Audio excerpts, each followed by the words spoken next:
Good morning. Today we are saying goodbye to Wadi Rum and we are making our way to Petra. Hopefully we're going to be seeing the museum and getting set up for a night tour.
We just experienced the Petra at Night event with music and stories about times past, and overall very enjoyable.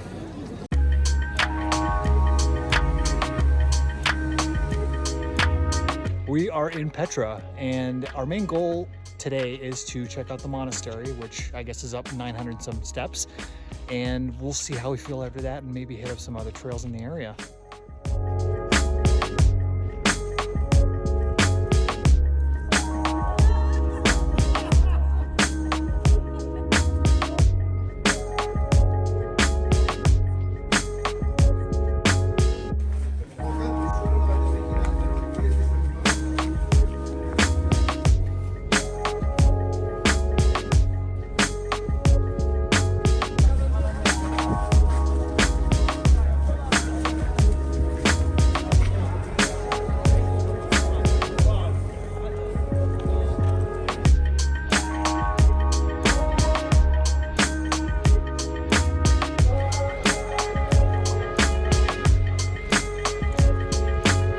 Right behind me is one of 800 tombs that they have discovered in the area.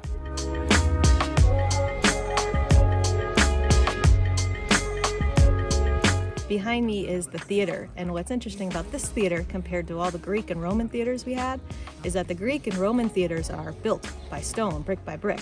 This is actually carved right out of the rock.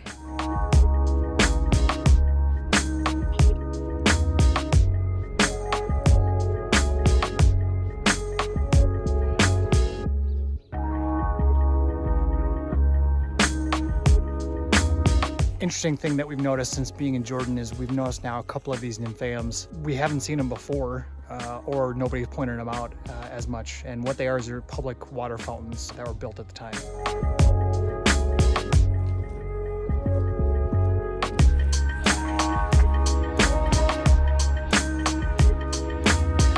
Unique to Petra is hexagonal tiles. Haven't seen that anywhere else. Walking through Petra, I had no idea how big this place was and that there was an actual city in the valley. All I'd ever heard of is the walkway through the canyon and then the treasury. But if you keep walking, there's this amazing city with this amazing architecture and all these tombs all over. And then walking up to the monastery, I had no idea.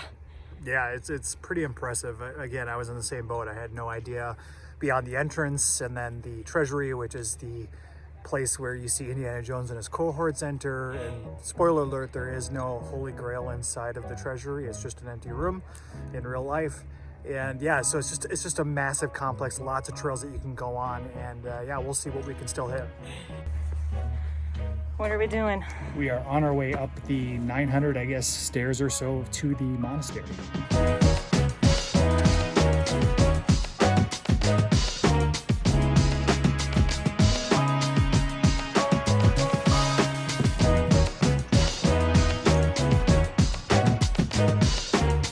Everywhere you look in the valley, you can see all the different layers of minerals, and it's really cool.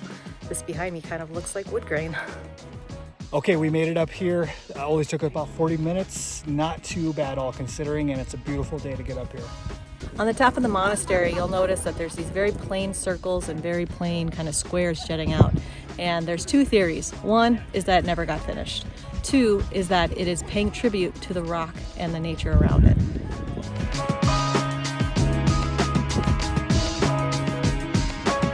After the monastery, you can keep walking, and there's a bunch of signs and places that say best view, best view. We chose the one that had the least amount of walking, and it goes to this cliffside, which Mike is not coming by. You can see him behind me, but it's a really good view. You can go all the way to the valley.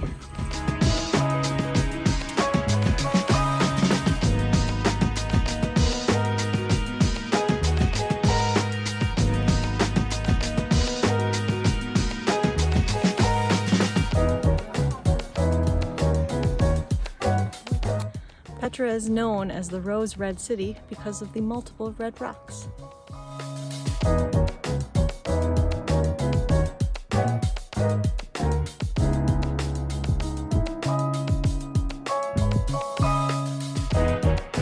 I decided that we should do the hike up to the lookout of the treasury.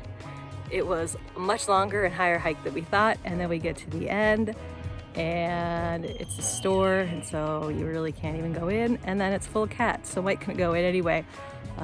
But the view is pretty cute.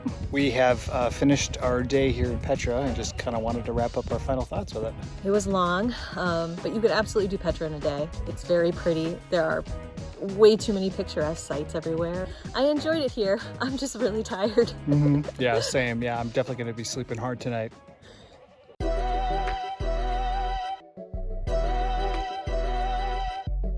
We've been driving today, and across the way, right across Mike's face, is Israel.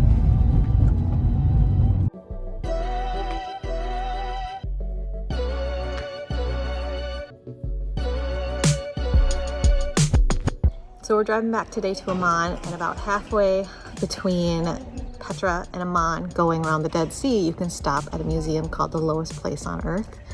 It's an archaeological museum, mostly dedicated to what they think is Lot's house. It's also in the Jordan River Valley. It's a really good stop for seeing the museum and then also taking a pit stop.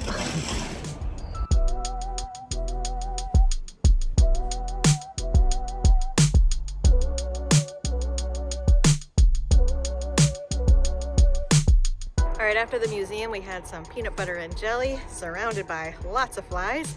We're going to continue up to the Dead Sea through the Jordan Valley. There are a lot of farms here because of the springs around the area, and there's tomatoes and carrots and eggplants and anything you can think of, they're growing here. We made it to the Dead Sea. It's quite eerie because there's not any like grasslands really, and there's not many birds, and an interesting place. You can't actually get to the water unless you get a hotel and you do a day pass and stuff, and we're not going to do that. But we will see it from afar. Okay, Michael, what finally just happened? Well, it took a little bit. We finally got our booster shot. Shot number 3, Pfizer. So glad to have that behind us. Thank you, Jordan, for letting us do that here. So Jordan is definitely one of those countries that you should go to if you want to experience the Middle East. English is everywhere, even on your products. It'll be in Arabic on one side, and then you flip it over and it'll be on the English. So it's very easy for the English speaking as a first or second language to get around. Some of the fun things I saw in Amman, there is a truck that goes by, and he's singing, he's saying something, and he's actually selling fruits and vegetables. So you could just like jump out of your apartment, get some fruits and vegetables. I thought that was really cool. Wadi Rum was really cool. It's a bit of a drive to get down there, but it is definitely gives you the desert area to go through. You can stay in the Bedouin tents. I say tents because most of them are just concrete with fabric around them. And you can have the dinner and you can speak with people. And it was enjoyable for the one full day we were there. You don't need more. We spent 2 nights in Wadi Rum. The one full day we had, we ended up doing like a 4-hour Jeep ride, and that was enough. Yeah, absolutely. Petra's amazing. You have to go see Petra. It was pretty easy to get to. There's a ton of hotels. The Petra Museum's very good. I recommend going to that before you actually enter Petra, so you get an idea of the society that made it. Driving is interesting in Amman. Everyone online is like, oh, driving's easy in Jordan. And I would say that outside of Amman. You definitely have to just kind of go slow. I mean, you drove, but to me, it was like you go slow and you just inch your way through. And even though it's 2 lanes, there might be 4 cars all next to each other. You know, they honk a lot.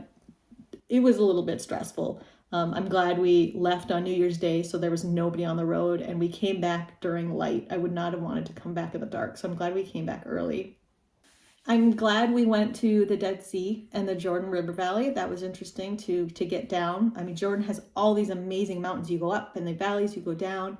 And so going into the Jordan River Valley where they had the springs and all the different fruits and vegetables was really fun. And then seeing the Dead Sea, but just seeing the minerals and seeing the salt, seeing no vegetation in the area was interesting. And it was a good way to get back to Amman from a Petra. It was an easy drive. Overall, I'm glad we went to Jordan. It was definitely on my bucket list. I don't think I need to come back. No. There's definitely some countries where I'm like, I could come back here and do more things. I think Jordan is good. I think I got it done. But that being said, it's a once in a lifetime thing, and I'm glad we went.